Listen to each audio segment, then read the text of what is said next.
नमस्कार, आप देख रहे हैं हल्ला बोल टीवी। मैं हूं प्रियंका।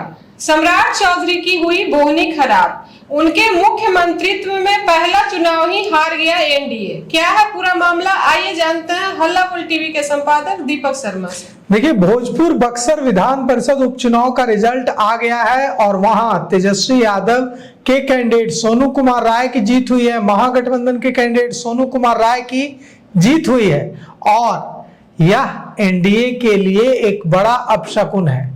पहली जो बोहनी है वो सम्राट चौधरी की खराब हो गई है। सम्राट चौधरी के मुख्यमंत्रित्व में पहला चुनाव एनडीए ने लड़ा और वो है भोजपुर बक्सर विधान परिषद उपचुनाव। यह सीट एनडीए के पास से थी, यह सीट जदयू के पास थी और यह सीट अब एनडीए के हाथ से निकलकर चली गई है राजद के पास। राजद के एमएलसी की संख्या में एक इजाफा हो गया है। तो आरा में बिहार विधान परिषद की भोजपुर सा बक्सर सीट के उपचुनाव का रिजल्ट आ गया है। महागठबंधन के उम्मीदवार तेजस्वी यादव के उम्मीदवार सोनू राय ने जीत हासिल की है और एनडीए प्रत्याशी जदयू के प्रत्याशी कन्हैया प्रसाद को कड़े मुकाबले में हरा दिया है।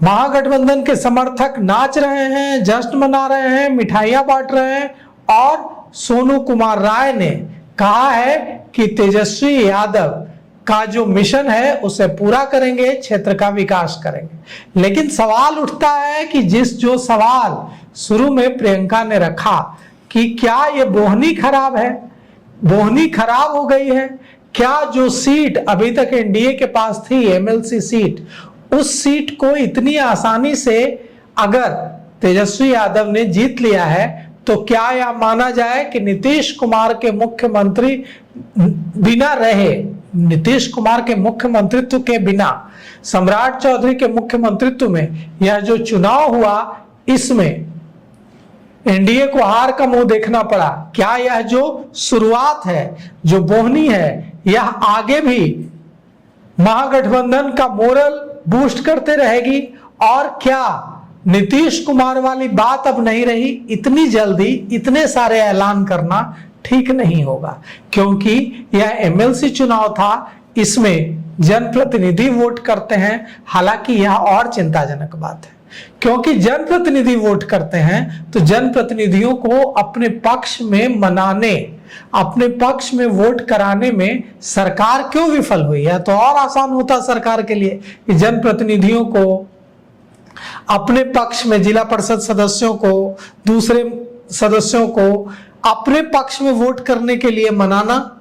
लेकिन कहां फेल हुई सरकार, कहां फेल हुआ एनडीए और कैसे इस चुनाव में जिसमें रिकॉर्ड 97.96%, 97.96% जो मतदान हुआ, इसमें कैसे हार हुई है। आरा में बिहार विधान परिषद की भोजपुर सा बक्सर सीट के उपचुनाव में सोनू राय ने जीत हासिल की है। कन्हैया प्रसाद को हार का मुंह देखना पड़ा है और ये कन्हैया प्रसाद की हार नहीं है, न ये सोनू राय की जीत है, यह तेजस्वी यादव की जीत है, यह महागठबंधन की जीत है और यह एनडीए की हार है।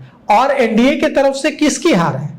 नीतीश कुमार की हार है, सम्राट चौधरी की हार है या नीतीश कुमार सम्राट चौधरी दोनों की हार है? तेजस्वी यादव की तो जीत है ये, लेकिन नीतीश कुमार की अगर हार है क्योंकि कैंडिडेट जदयू का था, तो क्या सम्राट चौधरी की हार नहीं है?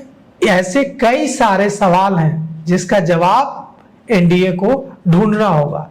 सोनू राय ने जीत दर्ज की है, मतगणना पूरी हो गई है, महागठबंधन के कार्यकर्ता मिठाइयां बांट रहे हैं और एनडीए के कार्यकर्ता निराश हैं। आज सुबह से ही मतगणना केंद्र के बाहर समर्थकों की, एनडीए और महागठबंधन दोनों पार्टियों के समर्थकों की जबरदस्त भीड़ थी। जैसे ही नतीजे आए कि महागठबंधन जीत गया है, मिठाइयां बंटने लगी महागठबंधन की तरफ से, नारेबाजी शुरू होने लगी और कहा गया कि यह महागठबंधन पर जनता का भरोसा अब कायम हो रहा है और यह जो है तेजस्वी यादव की जीत है। तो अब एनडीए को यह देखना होगा कि कैसे जो एमएलसी सीट उनकी थी, वो सीट उनके हाथ से निकलकर कैसे चली गई महागठबंधन के पाले में, और इसके लिए कौन जिम्मेवार है। देखिए, यह सीट जदयू नेता राधाचरण शाह के पास थी। राधाचरण शाह विधायक बन गए और उसके बाद इस सीट पर उपचुनाव हुआ। इस चुनाव में 6086 मतदाता थे, 2832 पुरुष और 3254 महिला। मैदान में जदयू के कन्हैया प्रसाद थे, राजद के सोनू राय थे और दूसरे उम्मीदवार भी थे, कई निर्दलीय उम्मीदवार भी थे। लेकिन नीतीश कुमार के मुख्यमंत्री पद से हटने के बाद यह पहला चुनाव था और इसमें एनडीए को हार का मुंह देखना पड़ा है। इससे महागठबंधन के हौसले बुलंद होंगे, तेजस्वी यादव राजद के और विपक्षी दलों के कांग्रेस कम्युनिस्ट पार्टियों के हौसले बुलंद होंगे और एनडीए के कार्यकर्ताओं को सोचने पर, इंट्रोस्पेक्शन पर विवश होना होगा।